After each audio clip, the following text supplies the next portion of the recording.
வணக்கம். முருகனின் இந்த மந்திரத்தை நீங்கள் உச்சரித்தால் செவ்வாய் தோஷம் நீங்கும்.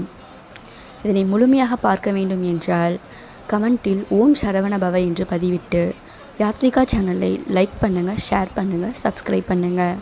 இப்போது முழுசாக பார்த்துடலாம். செவ்வாய் தோஷம் உள்ளவர்கள் அதிகாலையில் குளித்து தூய்மையுடன் ஸ்ரீ சுப்பிரமணிய அஷ்டகம் ஓத வேண்டும். இதனால் தோஷம் விலகி நன்மையுண்டாகும். கந்த புராணத்தில் வரும் சுப்பிரமணிய தோத்திரம் படிப்பவர்களது அனைத்து பாவங்களும் நிவர்த்தியாகும். செவ்வாய் தோஷம் உடையவர்கள் இதனை படிக்க மிகவும் நன்மை உண்டாகும். அனைத்து தோஷங்களும் நீங்க முருகனின் திருத்தலம் திருச்செந்தூர் ஸ்ரீ சுப்பிரமணிய சுவாமியை நீங்கள் வழிபடுவதனால் அனைத்து தோஷங்களில் இருந்தும் நீங்கள் விடுபட்டு குழந்தை பாக்கியம் இல்லாதவர்களுக்கு குழந்தை வரமும் அருள் புரிகிறார்.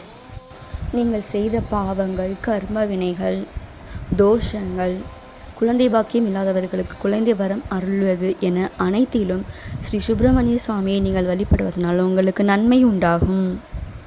இந்த மாதிரி உங்களுக்கு நிறைய ஆன்மீக தகவல்கள் தேவைப்பட்டால் யாத்விகா சேனல் லைக் பண்ணுங்கள், ஷேர் பண்ணுங்கள், சப்ஸ்கிரைப் பண்ணுங்கள். மறக்காமல் அந்த பெல் ஐக்கானையும் கிளிக் பண்ணிடுங்க. அப்போ தான் நான் போடுற ஒவ்வொரு வீடியோஸ்க்கான நோட்டிஃபிகேஷனும் உங்களுக்காக வரும். இந்த வீடியோ உங்களுக்கு பிடிக்கும்னு நம்புகிறேன். இந்த மாதிரி மோர் வீடியோஸ் வேணும்னா கமெண்ட் பண்ணுங்கள்.